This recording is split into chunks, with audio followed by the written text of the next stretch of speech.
We have our robust counter-US hard kill and soft kill systems, which did the job. However, the difference here was that we had targeted the terrorists. The adversary now has targeted our civilians and the military infrastructure. So it had to be responded to. So in a quick and calibrated response, that very night, we struck their radar installations at Lahore and close to Gujranwala, the LYT installation, to indicate to him that we are ready, yet we do not want to escalate. Our fight was with the terrorists and not with the Pakistani military establishment. Thank you. Thank you, Air Marshal Bharti. So, ladies and gentlemen, he's outlined operations not only on the night of 6th and 7th of May, when Operation Sindoor commenced, but also on the subsequent night. Being well aware and familiar with the congenital and impulsive nature of our adversary, and even though we did attempt to reach out and communicate our compulsions to strike at the heart of terror to my counterpart in the immediate wake of Operation Sindoor, the request was brusquely turned down, with an intimation that a severe response was inevitable and in the offing. We were, of course, prepared. Operations on the 7th and the 8th, Air Marshal Bharti spoken about. On the night of 8th and 9th of May, they flew drones and aircrafts into our airspace all across the borders and made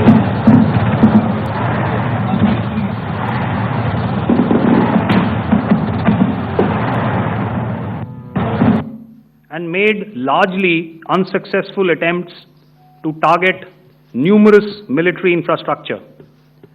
Violations on the line of control by Pakistan also commenced yet again and precipitated into fierce arty engagements. The air operations on the night of 8th and 9th of May, I'll yet again request the DG Air Operations to cover.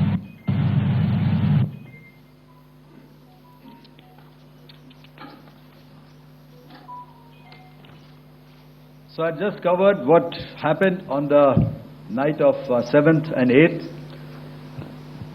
What we found that on the night of 8th and 9th, starting as early as 22:30 hours, our cities had a mass raid of drones, unmanned aerial vehicles, UCAVs, starting right from Srinagar, going down right up to Nalia. It was a mass raid in waves, and it was relentless.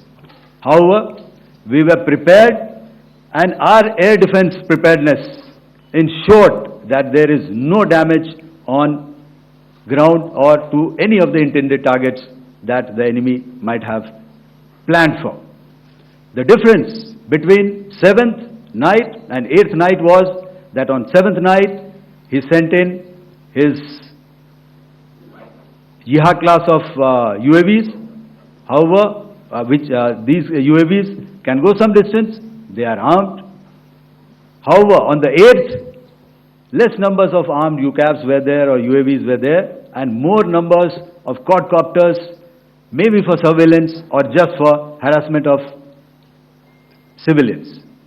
This continued till midnight. Our air defense preparedness ensured that there was no damage on the ground, either to the military installations or to the civilians. However, the enemy had yet again shown that he wanted to up the ante and he wanted a fight, and we were up to the task. In a measured and calibrated response, we once again targeted his military installations, which included his SAM sites at Malirkant.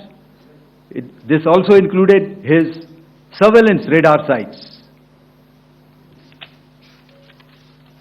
at Lahore and close to Gujranwala.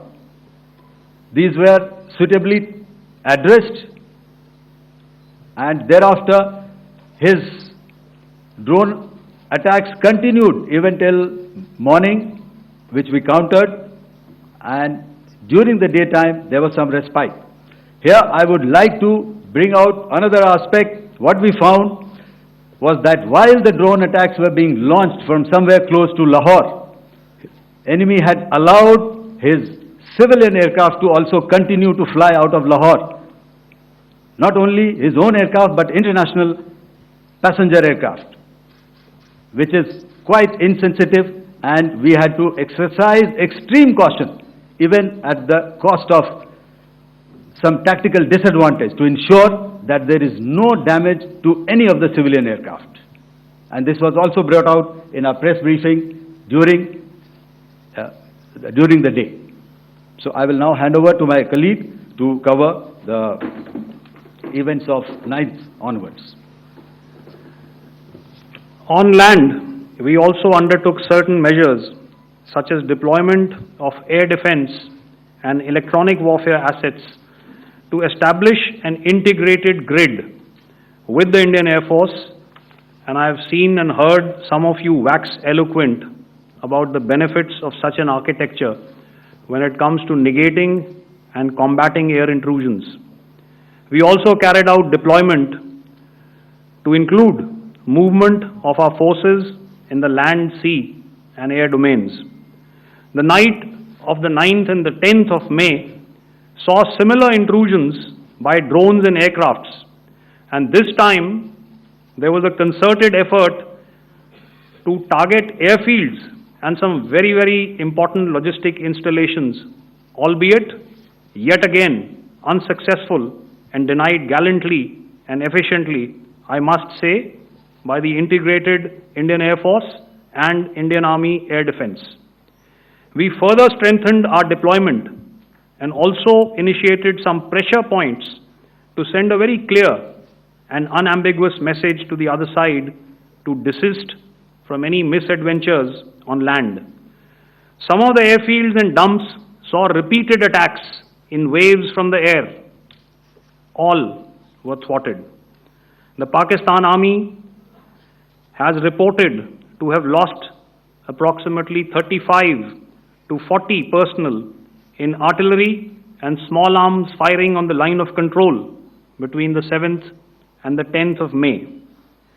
What the other side had probably also not reckoned with was the speedy and precise turnaround and hit back by the Indian Air Force.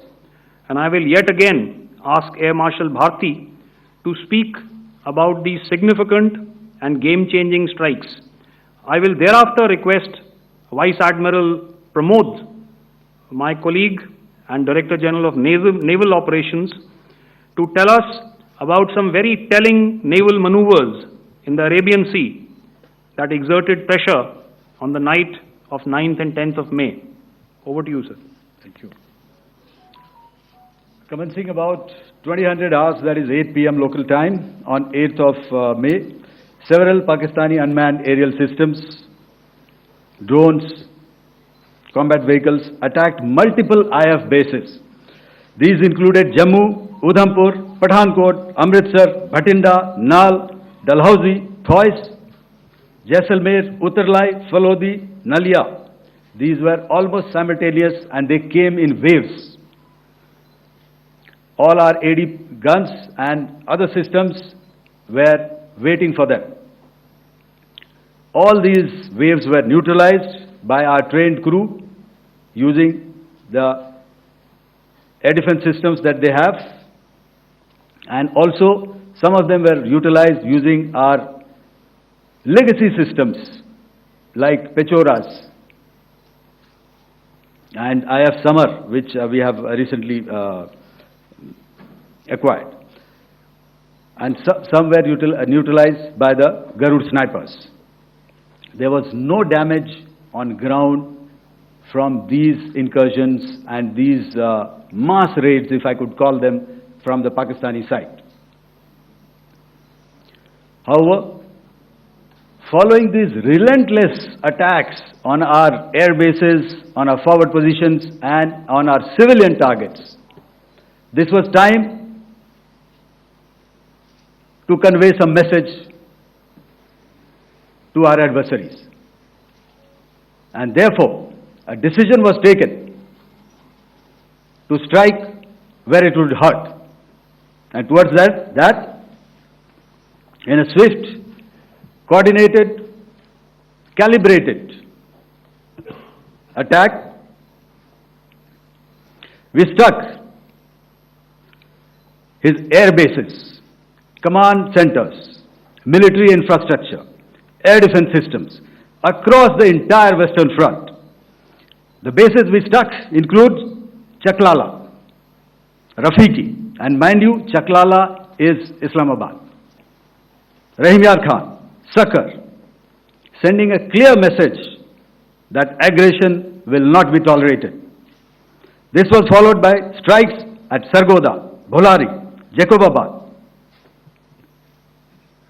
We also struck the C2 centers at Murid, the UAE complex at Murid, Rafiki, radar at Chunia, which I will show you, Rahim Yar Khan airfield, and the unmanned combat aerial vehicle hangar at Sakar.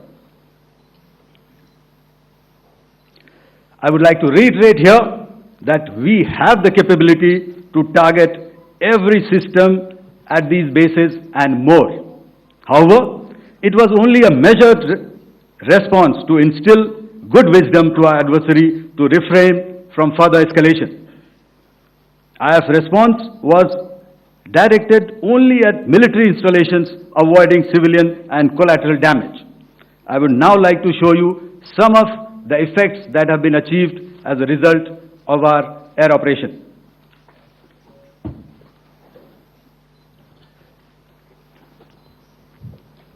Here is the Pasrur air defense system, if you could see. Zoomed up view, this is the radar mounted on a high tower. And after the strike,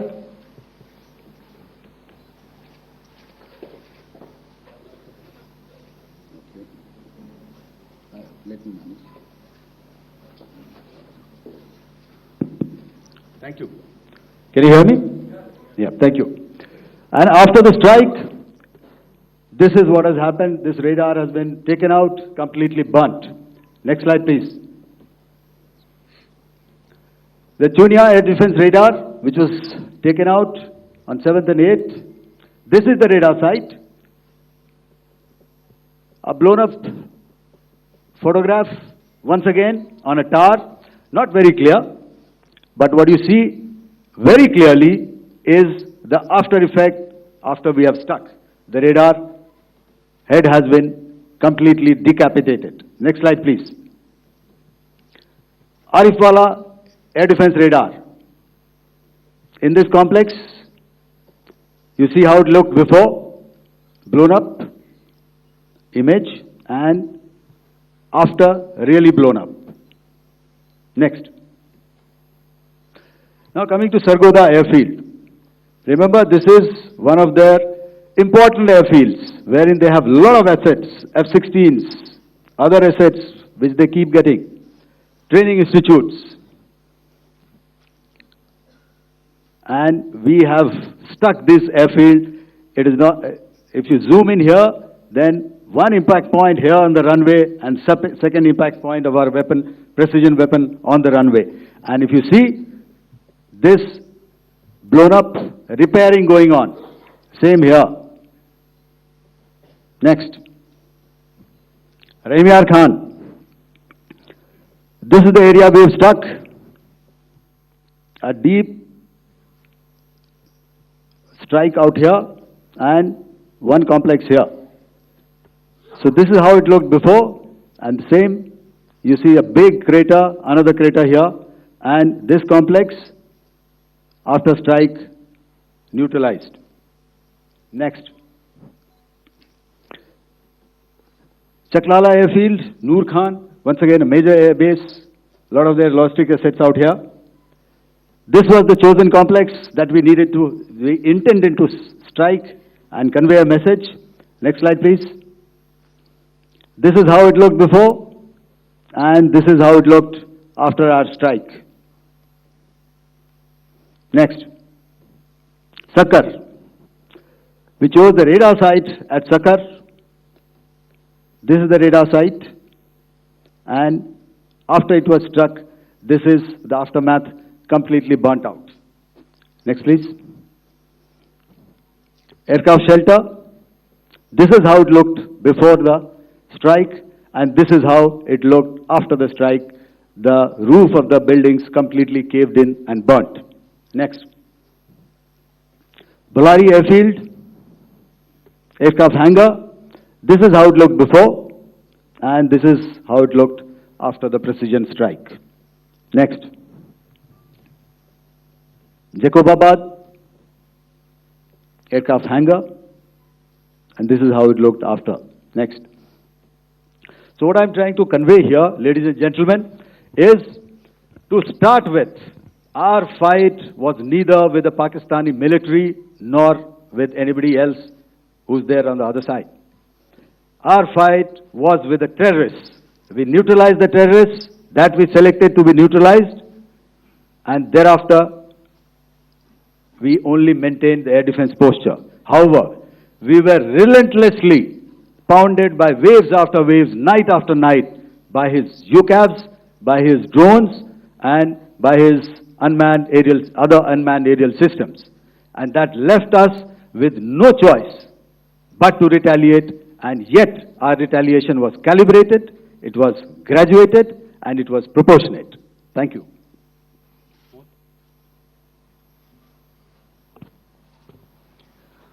Good evening, ladies and gentlemen.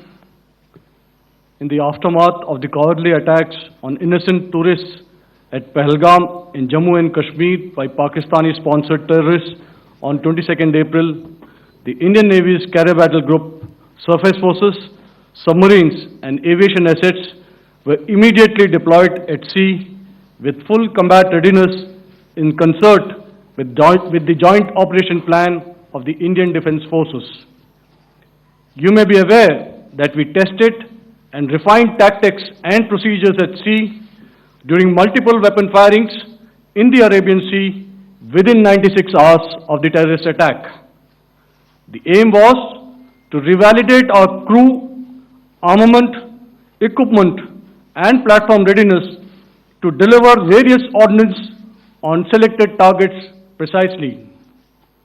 Thereafter, our forces remained forward deployed in the Northern Arabian Sea in a dissuasive and deterrent posture with full readiness and capacity to strike select targets at sea and on land, including Karachi at time of our choosing. The forward deployment of the Indian Navy compelled Pakistani naval and air units to be in a defensive posture, mostly inside harbors or very close to the coast, which we monitored continuously. The Indian Navy maintained seamless maritime domain awareness throughout the duration and was entirely aware of the location and movement of Pakistani units. In effect, we had and continue to have good battle space transparency using our maritime domain awareness grid. As you are aware, our response has been measured, proportionate, non-escalatory, and responsible from day one. Accordingly, the calibrated approach considered all options, including the ability of the Indian Navy for offensive action from and at sea. As part of this escalation control mechanism, the application of force by the Navy was planned in a synchronized manner in coordination with the Army and Air Force, the highlight being teams from the three services working closely in an integrated manner. Along with the kinetic actions by the Indian Army and Indian Air Force, the overwhelming operational edge of Indian Navy at sea contributed towards Pakistan's urgent request for a ceasefire yesterday. As we speak, Indian Navy remains deployed at sea in a credible deterrent posture to respond decisively to any inimical action by Pakistan or Pakistan-based terrorists. Thank you. Samno Varna, Jai Hind. Now I'll hand over to Director General Military Operations for further proceedings. Ladies and gentlemen, on the 10th of May, in the morning, even as we were getting into a huddle to wargame the events of the previous night, a routine exercise, I received a message on hotline from my counterpart in Pakistan seeking my willingness to communicate. Since our initial aim was to strike at terror camps, and all our actions in the subsequent days were in response to the intrusions and violations by the Pakistan Air Force and its army, it was decided that I would indeed speak with my counterpart. You are already aware, I've seen it being covered on national television, that my communication with the Pak DGMO was conducted at 15:35 hours yesterday and resulted in cessation of cross-border firing and air intrusions by either side with effect from 1700 hours 10th of May, after he proposed that we cease hostilities. We also decided to further speak on the 12th of May, that's tomorrow, at 1200 hours, to discuss the modalities that would enable the longevity of this understanding. However, disappointingly, and must I add, expectedly, it took only a couple of hours for the Pakistan Army to violate these arrangements by cross-border and across the line of control firing, followed by drone intrusions across the expanse of the Western Front through last night and in the early hours of the morning today. These violations were responded to robustly and dealt with as they must be. We have earlier today sent another hotline message to my counterpart highlighting these violations of the understanding between the DGMOs on the 10th of May and our firm and clear intent to respond to these fiercely and punitively, if repeated tonight, subsequently, or later. In this regard, I must inform all of you that the Chief of Army Staff has earlier today conducted a security review and has granted full authority to our Army commanders for counter-actions in the kinetic domain in case of any violation by Pakistan. In the end, I pay my solemn homage to my 5 fallen colleagues and brothers from the armed forces and civilians who have tragically lost their lives in Operation Sindoor. Our hearts go out to the bereaved families, and we express our solidarity to them in this lifetime and beyond, at this grave juncture in their lives. Their sacrifices shall always be remembered and spoken of in glowing terms by a grateful nation. We have thus far, ladies and gentlemen, exercised, and my colleague Pramod highlighted this, immense restraint, and our actions have been focused, measured, and non-escalatory. However, any threat to the sovereignty, territorial integrity, and safety of our citizens will be met with decisive force. Jai Hind. Okay, ladies and gentlemen, we are now open for questions. All right, now Since I would not know all of you, I would expect you to please raise the placard or your hand, and once I indicate, I expect you to please give out your name and the media group that you belong to. Keep your questions short so that we can take as many questions as possible. Also, ladies and gentlemen, kindly bear in mind that confidential aspects may not be answered by the three DGMOs. Right.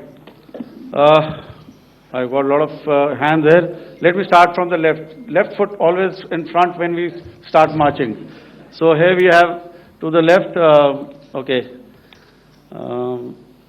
Yeah, 238. Hello.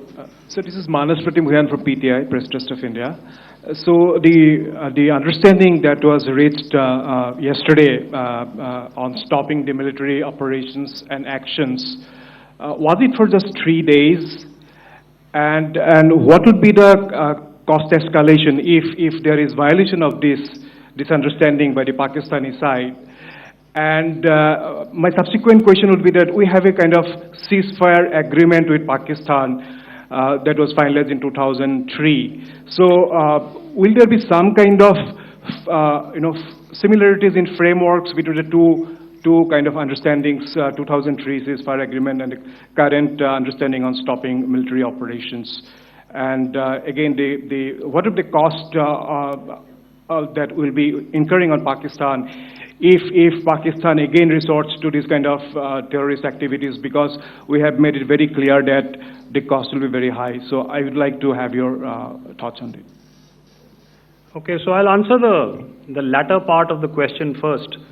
I also want to add that while the initial ceasefire agreement, as you correctly pointed out, is of the 2003 vintage, but I must remind you that in 2021, in the month of February, and this was then when the crisis in eastern Ladakh was also on, the two DGMOs had spoken and arrived at a ceasefire understanding that lasted right up until this unfortunate attack at Pahalgam. Once our Foreign Secretary had announced the decisions of the CCS in the immediate wake of that attack, he had announced certain measures, and then of course Pakistan had in turn made its own announcements. Since then, there have been certain violations of this ceasefire understanding, and of course after the 7th of May, like I pointed out during my statement, that there have been numerous violations on the line of control especially, and of course along the international boundary by the Pakistan Army and the Pakistan Air Force. This understanding that we spoke about yesterday, no, it was not for 3 days. It was first to stop aggressive and hostile activities immediately, let that order and direction settle down for about 36 hours, and thereafter discuss modalities, like I said, to ensure its longevity. That is tomorrow, on the 12th of May. But unfortunately, we had a violation starting at approximately 1900 hours last night. And we've sent a communique, like I said, to the Pakistan Military Operations Directorate. And we will await as to what happens tonight. All right. The cost escalation, I'll leave it to your best imagination. I've already said that the response will be fierce and punitive. Now, the right foot forward. Yeah. 160.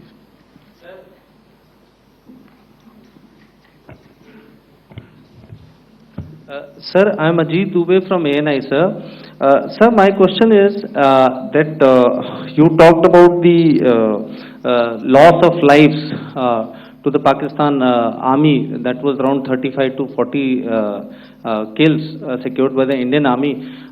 Sir, can you tell us what would be the total loss of life to the Pakistan Army in both Army and Air Force attacks, sir? And how good was the performance of the BrahMos, Scalp and the S-400 during the operations? And sir, since we have sir, just one No line, sir. multiple questions, please. Sir, All right. and since sir, we have achieved such a spectacular, we have made good achievements in this entire operation, can we say that we have emerged victorious, or we have a big upper hand over the Pakistanis in this entire conflict? Thank you very much, sir. So I'll answer the question about the loss of lives on the other side. Of course, there are various means to ascertain that number. There is information from various agencies that come in. There are, of course, on the line of control, other ways to find out as to what has been the effect of what you are doing there in ceasefire violations. So therefore, I mentioned 35 to 40 on the line of control, and please remember that once Operation Sindoor was launched, the responses of the Pakistan Army were also on Indian Army or the Indian Armed Forces infrastructure. Let me put it that way.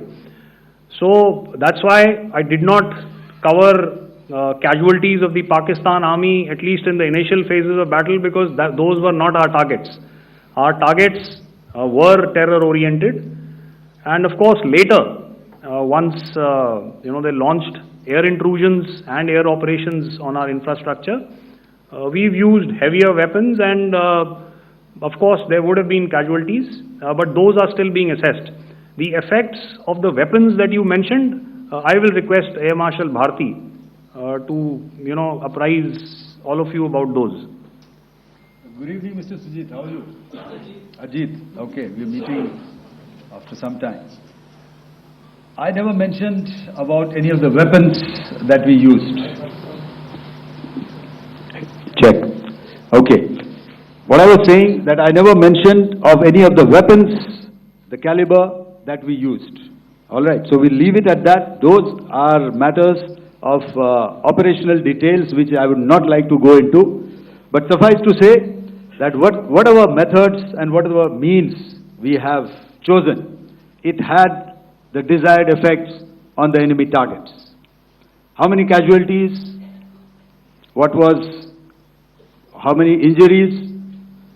Well, to start with, our aim was not to inflict casualties, but in case there have been, it is for them to count. Our job is to hit the target, not to count the body bags. And the last part of your question, I wonder if you read out the tweet on ADG-PI at midnight once we'd done what we had to in Operation Sindoor. And that's credit to my friend here on the left. Justice has been served, Ajit. That is all that I will say. Ajit, I'll request you to, refrain putting words into his mouth. All right. I'll come back to the left. 147. Sorry, 47. No, 47.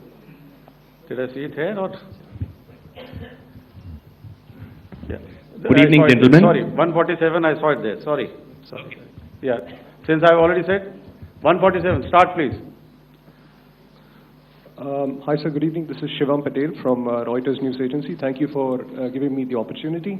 My question, sir, is how many military targets did Indian Armed Forces strike in Pakistan in response to the attacks from Pakistan? How were these targets selected? And how many troop casualties have been there in total on both sides, if you can give details? Thank you. I'm sorry, where are you? I haven't spotted his... He's to the right. Okay. Can you just repeat that for me, please? Sure, sir. So my name is Shivam Patel. I'm from Reuters News Agency. My question is, how many military targets in total did the Indian Armed Forces strike in Pakistan in response to the attack from Pakistan? How were these targets selected? And how many troop casualties have been there on both sides, if you can? So you're speaking of the targets that I mentioned in the wake of the attack at Pahalgam, right? Yeah, I think it's amply clear to everybody here that the Pakistan army has not crossed the international boundary, neither in the plain sector nor on the line of control. So the intrusions have been in the air. There have been certain attempts on the line of control when ceasefire violations have been on to try and infiltrate and carry out and perpetrate activities that we are all very well familiar with. Whether these are by terrorists or by the Pakistan army or its special forces and commandos is difficult to say, but each of these have been effectively thwarted. So therefore, as far as engagements of military targets on the other side is concerned, I thought Air Marshal Bharti covered those very well and in detail, and he also mentioned as to how they went about targeting those. I think those images were very clear and very, very graphic in telling us as to what we needed to hit. And you'll remember right at the outset I said that we even went into what was the construction in each of these locations and therefore decided on the vector that had to be utilized. Please. Okay, if I could add to what the DGMO has said, I have already detailed the targets. Now, whether it is X numbers or Y numbers that is immaterial. And what damage have we inflicted? You have seen. What are the casualties on the other side? As I said, that is for them to count. As far as we are concerned, from the air defense side, if they had a choice, they would have definitely come in. They are fighters, there are more numbers of UCAVs. It is not that they did not intend to come in. It is only that our robust AD posture prevented them from coming in. So that must be known, and that must be realized by all the audience here. Yeah, I'll come to the left now, 24.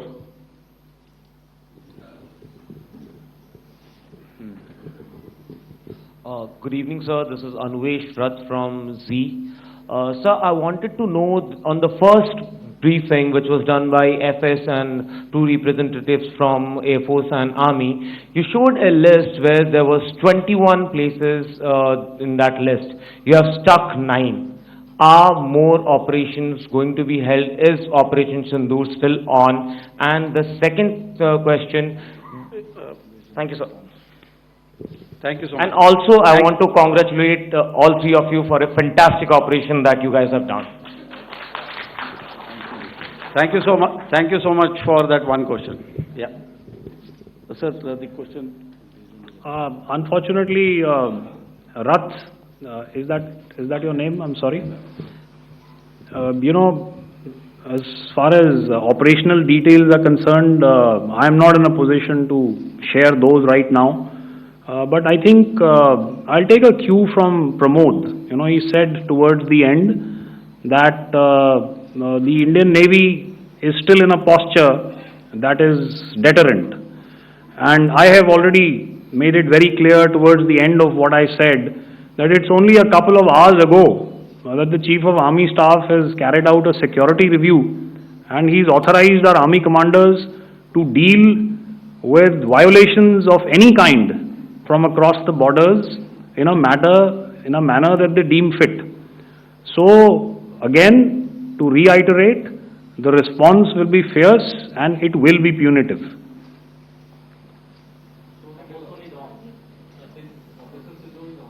Yes. 163. I'll go back this side now. Yeah, 255. She said middle wale kya karenge, so 255. Oh, sorry.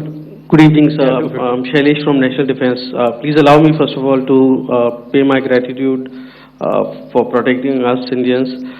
Thank you very much. Sir, since the enemy has been talking about taking down our aerial platforms. It would be deemed fit in case we can reveal that we have taken down their fighter jets. What could be the number? Though you said that they may be not good to reveal the platforms, but since this has come from various quarters in Pakistan, so I believe that we need to answer, in case if you can, sir, if you may allow. The question is for me? Yes, sir. Okay, and if I get it right, you want to know how many of their planes we have downed? Yes, sir. Yes, sir. All right. See, as I said, their planes were prevented from coming inside our border. All right. So we do not have the wreckage with us, but definitely we have downed a few planes. Numbers, we would not like to hazard a guess out here. Okay. I have the numbers. Okay, and we are getting into the technical details of it to establish it.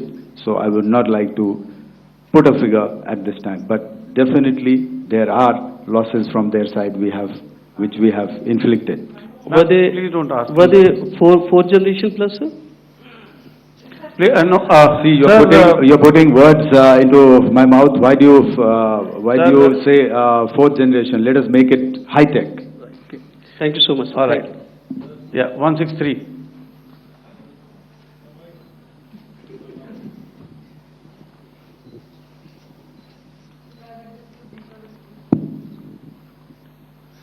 Sir मैं मंजीत नेगी हूँ आज तक से। मेरा सवाल ये है कि इस पूरे ऑपरेशन में जो आतंकी ठिकानों को निशाना बनाया गया, क्या नंबर्स कुछ बता सकते हैं कितने आतंकी मारे गए? कुछ नाम सरकार मतलब कुछ नाम मीडिया में आए भी हैं जो बड़े उसके मास्टरमाइंड थे। और एक सवाल जो आज एयरफोर्स ने भी एक ट्वीट किया कि ऑपरेशन सिंदूर अभी जारी है और सरकार की तरफ से भी कहा गया। और पिछली बार जब विदेश मंत्रालय की प्रेस कॉन्फ्रेंस पहली हुई थी उसमें वो लिस्ट दिखाई गई थी कि 21 टेरर कैंप आइडेंटिफाई किए गए हैं। तो क्या जो बाकी बचे हुए टेरर कैंप उन पर भी कार्रवाई होगी? और एक नंबर अगर आप बता पाएं कितने टेररिस्ट मारे गए? Sir, before you answer, sir, before you. Manjeet ji, 3 questions. The third one has just been asked here before. So 21 this thing. So I'll request the first to be answered so that we have more number of people who can ask. Manjeet, जब मैंने statement दिया तो मैंने शुरू में ही कहा कि जैसे ही ऑपरेशन सिंदूर कॉन्सेप्चुअलाइज हुआ तो हमारा जो पीछे की कार्रवाई होती है स्पेड वर्क और टारगेट्स को आइडेंटिफाई और एनालाइज करने की कार्रवाई शुरू हो गई थी। मैंने जब स्टेटमेंट दिया तो मैंने बताया कि बहुत सारे थे, हमने 21 दिखाए होंगे और भी हैं, लेकिन वो लिस्ट फिल्टर करते करते 21 तक पहुंची। अब क्या आगे एंगेज किए जाएंगे? अगर ज़रूरत पड़ेगी तो ज़रूर एंगेज किए जाएंगे, लेकिन मैंने बताया कि इस समय जो इंट एजेंसीज ने हमें बताया कि फलाने कैंप में प्रेजेंस है, हमने उनको एंगेज किया। कुछ नाम मैंने लिए, कुछ नाम अभी पुख्ता किए जा रहे हैं। मैंने आपको बताया कि जो इंट एजेंसीज ने अभी तक असेसमेंट किया है उसमें उन्होंने कहा है कि तकरीबन 100 से ज़्यादा मारे गए हैं। और एक आज आपने तस्वीर भी देखी कि काफ़ी प्रोमिनेंट जो फ्यूनरल था, काफ़ी प्रोमिनेंट एक जो हस्ती हैं वो ऑर्गेनाइज कर रहे थे और उस फ्यूनरल में और कौन कौन लोग अटेंड कर रहे थे वो तो आपने देखा ही। तो आप लोग सब समझदार हैं और मुझे ये कहने की ज़रूरत नहीं है कि इन लोगों को कहाँ से सपोर्ट मिल रहा है।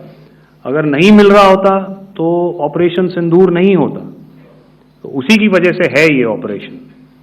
तो मेरे ख्याल से मैंने आपके सारे सवालों का जवाब दे दिया है। Ma'am. Sir, next is from 17. Sir, मेरा नाम अंजू निर्वाण है, TV9 भारतवर्ष से। सर, मेरा सवाल ये है कि ऑपरेशन सिंदूर में हमारी जो इंडियन नेवी है उसके बारे में सर थोड़ा सा बताएं कि किस तरह की उसकी भूमिका रही, क्योंकि हमने इस दौरान सर देखा कि बहुत सारी स्पेकुलेशन भी रही और ये बोला गया कि कराची तक हमारी नेवी ने ऑपरेशन किया है। तो सर इस पे थोड़ी सी क्लैरिटी चाहिए। और सर हमने कौन कौन से फाइटर एयरक्राफ्ट डाउन किए हैं, अगर उसका भी थोड़ा सा क्लैरिटी मिल जाए तो अच्छा रहेगा। तो मैं आपका पहले सवाल का जवाब दूंगा। I will make few sentences and leave it for your imagination. First of all, as I mentioned, we have quantitative and qualitative edge to deliver a massive blow to our adversary. And we completely dominate in the maritime front. Indian Navy's action is part of the escalation ladder mechanism which we have worked out amongst three services. This time, if Pakistan dare take any action, and Pakistan knows it, what we are going to do. That's all.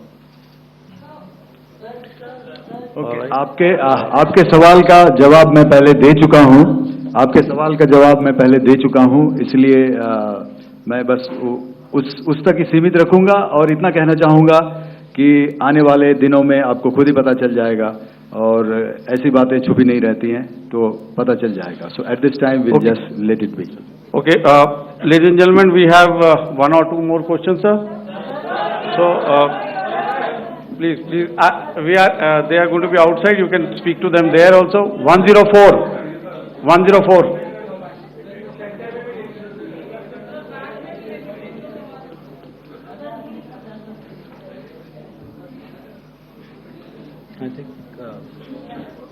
Yeah, ask, sir. So, Dinakar with the Hindu newspaper. Are you surprised that you got this question? No, sir.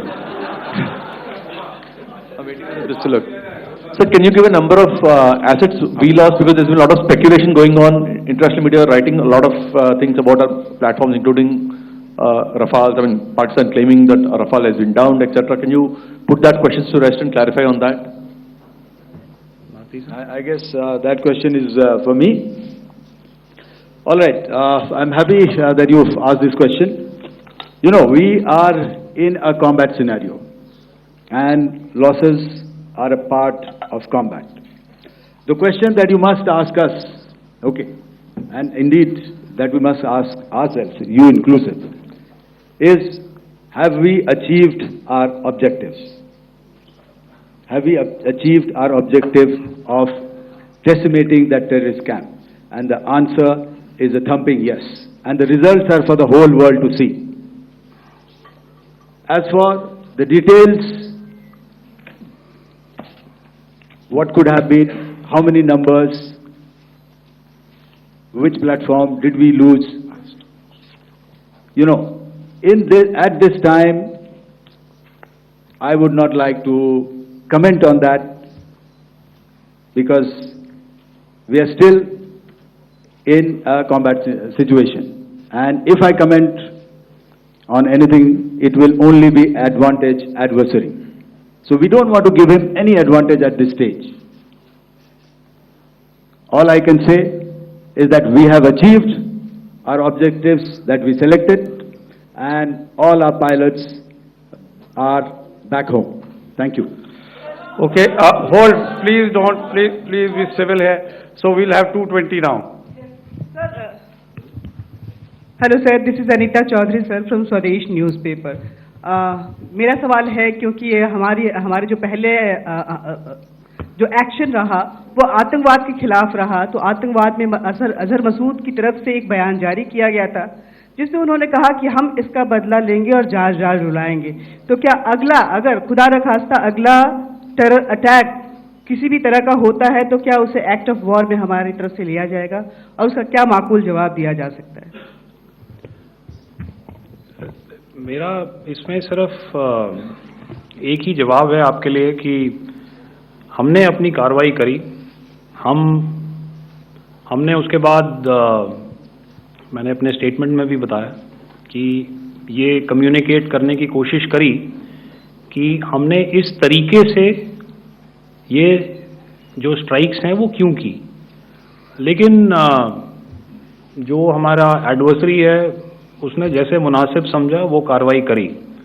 तो आपने देखा कि ये जो activities चल रही हैं 3-4 दिन से, ये कोई वॉर से कम नहीं है.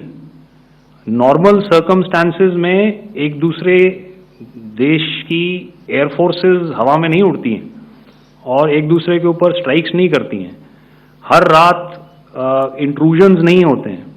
लाइन ऑफ कंट्रोल पर सीज फायर वायोलेशंस, आपके एक साथी ने सवाल पूछा था शुरू में, एक सीज फायर अंडरस्टैंडिंग था, वो भी जा चुका है। उस सीज फायर अंडरस्टैंडिंग के जाते जो फायरिंग हो रही है लाइन ऑफ कंट्रोल में, उसमें घुसपैठ की कोशिश हो रही है। आमतौर पर ये घुसपैठ लाइन ऑफ कंट्रोल में टेररिस्ट करते हैं, लेकिन हमें इंफॉर्मेशन है कि हो सकता है ये पाकिस्तान आर्मी की टोलियां भी हों जो हमारे पोस्ट के ऊपर खामी पहुंचाने की कोशिश कर रही हैं। तो ये सारी एक्टिविटीज तो वॉर में शामिल हैं। तो ये कहना मुश्किल है कि आगे क्या होगा, वो स्पेक्यूलेटिव जोन में आ जाता है और मैं स्पेक्यूलेट नहीं करना चाहता हूँ। हर एक सिचुएशन अलग होती है और उससे एक तरीके से डील किया जाता है। सर मैं एक सवाल इसका मैं जवाब देना चाहता हूँ, एक minute.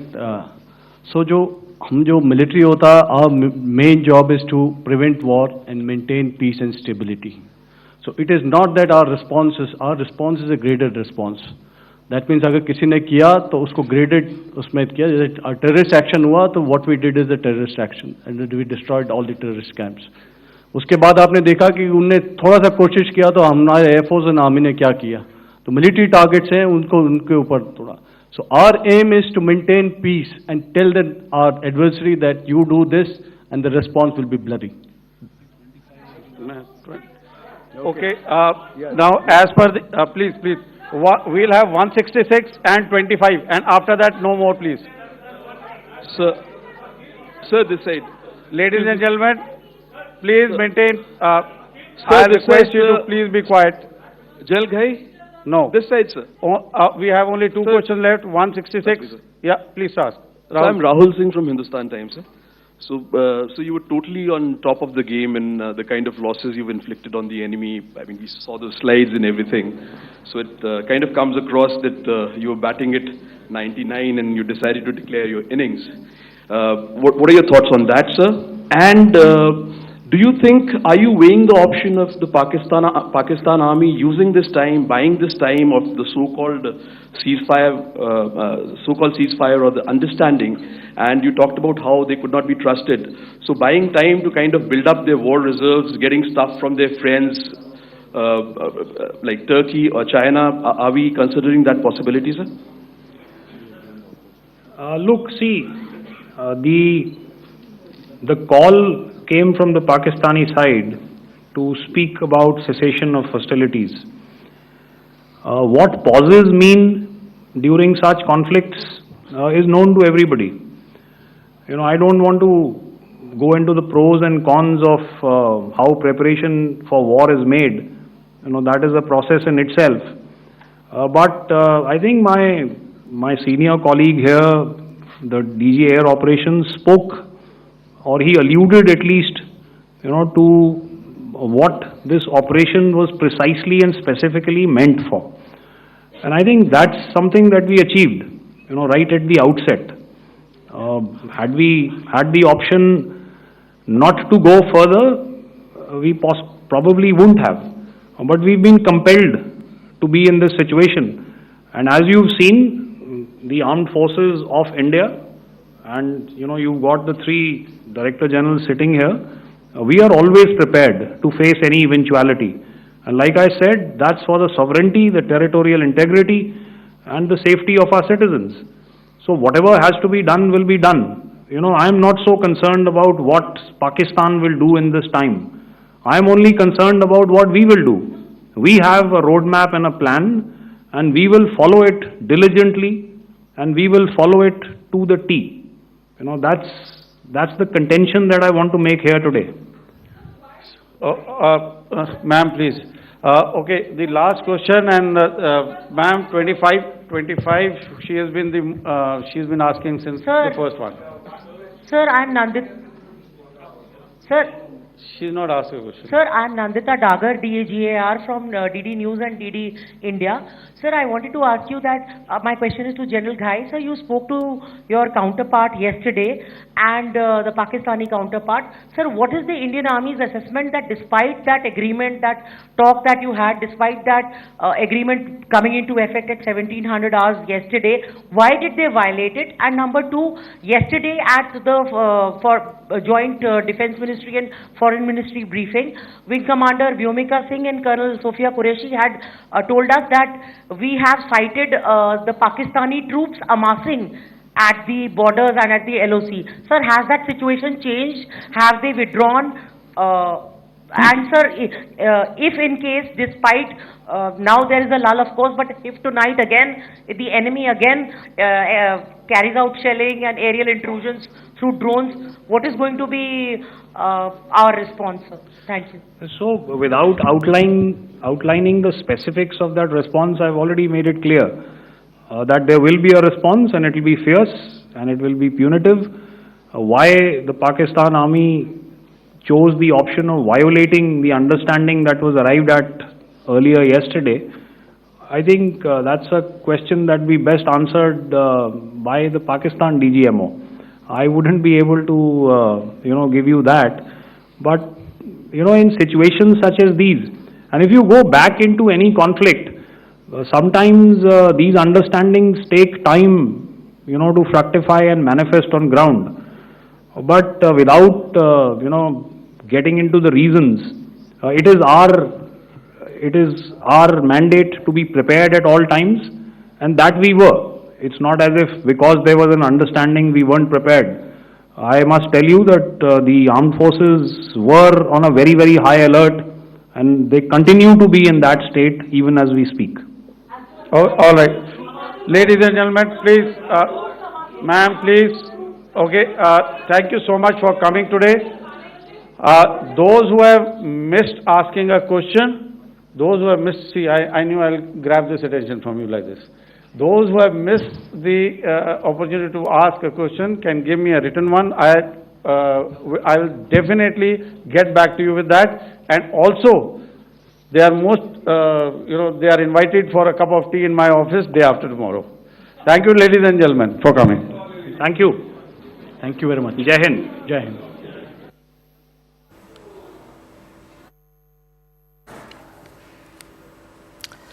So that was the briefing of the first kind of the DGMOs of the three services. They have in fact confirmed a lot of the details that have been circulating, but they have now come out and confirmed that several military air bases of the Pakistani side have been struck. But these are very precision strikes which did not target entire compounds, but specifically